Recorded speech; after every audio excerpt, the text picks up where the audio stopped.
Coming up on the Unscrewed Mind, I'm going to give you my interpretation of Neville's interpretation of some biblical teachings, all of which prove that your consciousness is God. And all of this is for your interpretation? The Unscrewed Mind. Welcome back to another Unscrewed Mind podcast highlight. This one comes directly from episode 23, which is titled The Art of Dying, and it's part of our 5-part series on Neville Goddard lectures. If you haven't had an opportunity to listen to that episode yet, I've got a link in the description below for the podcast, or you can watch it right here on YouTube by clicking this link. If you've ever read any of Neville's teachings or listened to any of his lectures, then you know he believed that the Bible was less an historical recounting of events and more a collection of stories meant to prove one simple fact, that your consciousness is God. He tells the story of Moses, and Rusty and I spend a lot of time talking about that on our most recent podcast episode. But basically, Moses is a story about how you, over the course of your life, will be born and forced to die over and over again to achieve the life of your dreams or attain the goal that you're striving for. If you've never heard the story of Moses in that way, hang on till the end of this video and our podcast highlight breaks it all down. I found the telling of Moses' story in this way fascinating, and it made me curious about what other stories in the Bible might signify your consciousness as God and how your imagination can be used to create anything you want. Neville breaks down a bunch of biblical stories in this way, and I thought it'd be great to make a video and just kind of talk about a few of the ones that I like the most. First, let's start where everything started, with the story of Adam. Neville uses this particular story to kind of build the case for how, for you to imagine what you want to be real, for you to assume that you're living in the reality that you want to take hold of, you need to first be in a dreamlike or trance-like state, either through meditation or right before bedtime when you get out the pruning shears and you go to work on revising the life that you experienced that day. In Genesis, God made man in his own image and after his likeness and gave him dominion over earth. Neville asked the question, what is God? And the answer is you. Your consciousness, awareness, the I am in all of us is God. And the cornerstone on which all things are based is man's concept of himself. Change the concept, change your reality. You need to assume the feeling of your new reality, and your future must become in harmony with it. And how do we do that? Through meditation or a sleep-like state. That is why in the first creative act by man in the Bible, God caused a deep trance-like sleep to fall over Adam. The ancient teachers knew that for you to use your imagination to create anything you want, you first needed to be in a dreamlike state. The last one I want to cover is the story of Isaac and his 2 sons, Jacob and Esau. In this story, Isaac is an old blind man who is tricked by Jacob into giving him the blessing that should be given to his firstborn son, Esau. And for the terms of this story, Esau is more like a stronger, hairier, tougher child, and Jacob is kind of a softer, smoother, never really done a hard day's work in his life sort of child. So Isaac, who is blind and old, sends Esau out into the woods to get food. While Esau is gone, Jacob slaughters his sheep and covers himself in the coarse hair to deceive his old man. Isaac says, "Come close so that I may feel you," and feeling the reality of his son Esau, he gives the blessing to Jacob. Then Esau returns. What's it mean? Keep in mind that this story, like all the other ones, takes place in your consciousness, so you are all 3 characters at the same time. You're Isaac, a blind man relying on his sense of touch to know what is real. You're Esau, which is the kind of rough, known features of your current reality. And then when you close your eyes, and you picture your new reality, your Jacob, coming in under the guise of real life and looking to deceive yourself so that you can get the blessing of the old man. By closing your eyes and calling Jacob your new reality into the room, you're deceiving your brain into believing that is your true reality, and you're giving it his blessing. And when you open your eyes and your existing reality comes back into focus, which is Esau coming back into the room, it's too late. You've already given your blessing to your new reality, and you can't take it back. Once the seed of your new reality is planted, nothing can stop it from becoming your reality. All right, those are a few of my interpretations of Neville's interpretations of some stories that can be found in the Bible. Feel free to read Neville's lectures or teachings, read the Bible, and figure out what you believe on your own. Thanks for watching.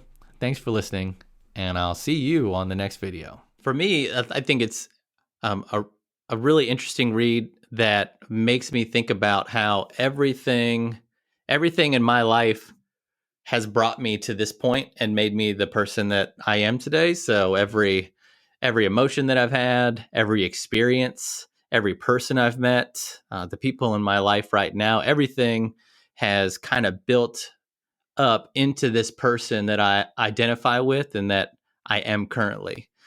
And similar to you, like I'm trying new things and I'm doing new things, and I have these new dreams and aspirations that the Matt yesterday or 9 months ago didn't have. And how do I get from the person I am right now to the person that I'm envisioning or that I picture in my mind when I meditate or when I go to sleep at night and prune the previous day? How do I get from point A to point B? And reading this lecture tells me that, essentially I've got to let the old me pass away or die and allow the new me to come forward. And that means severing the ties and identifying as something or someone completely different.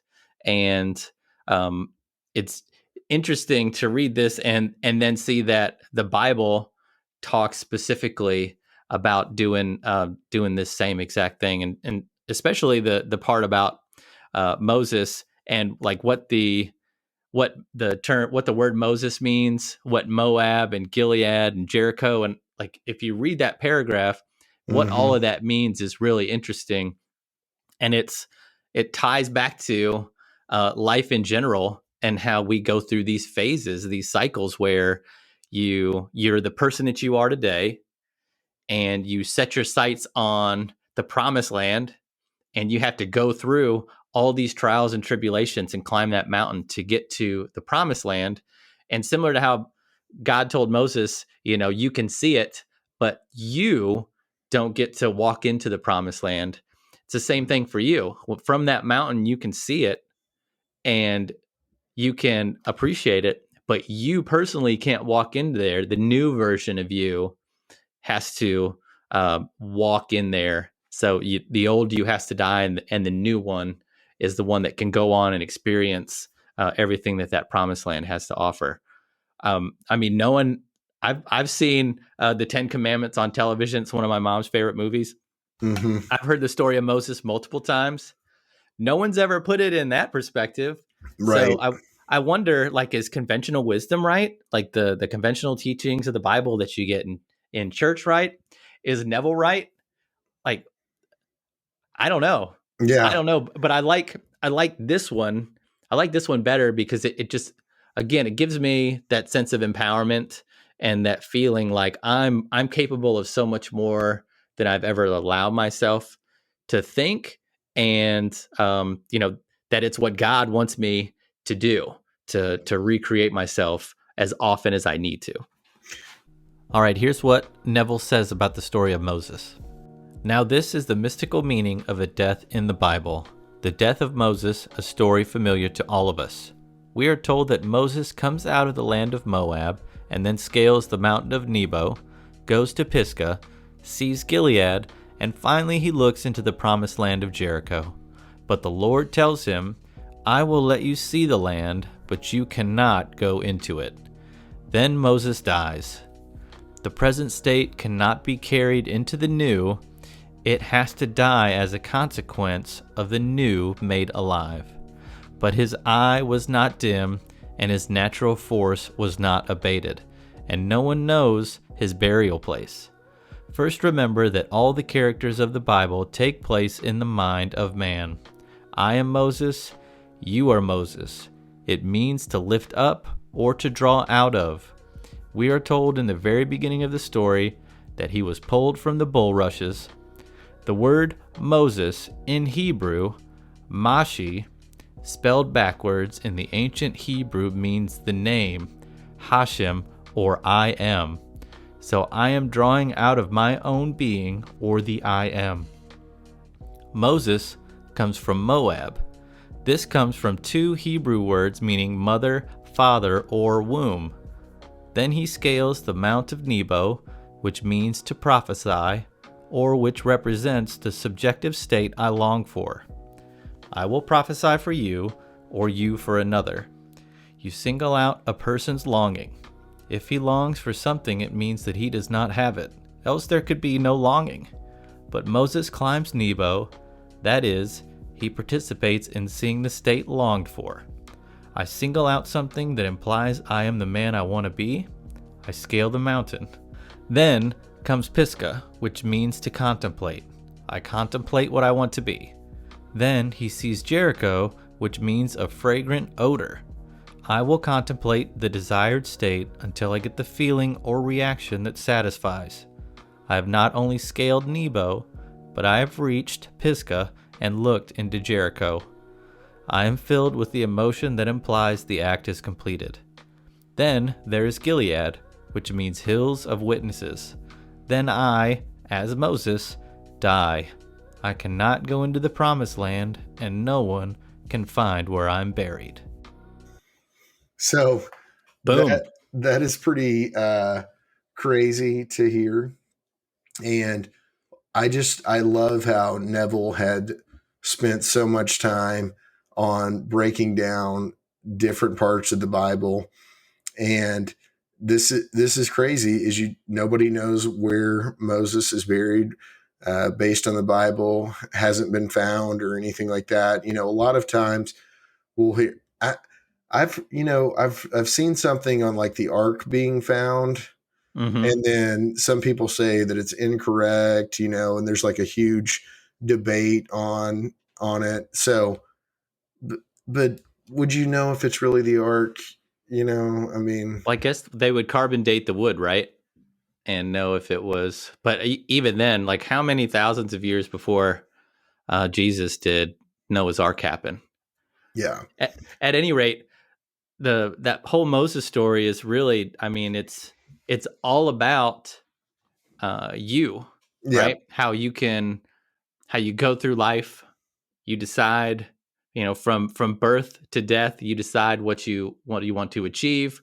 You picture yourself in the act of achieving it. You get filled with the feeling of accomplishment, and then you die as the old person and accomplish what you want as that new person. And as you do it, you pick up new skills, new relationships, new people, and then you start the cycle all over again. That's like being birthed again into a new life, and then you got your journey. You'll climb another mountain, and you'll have to die to that version as you continuously become better. And I think spiritually, you become more awake and more capable of whatever your life has in store for you. The Unscrewed Mind.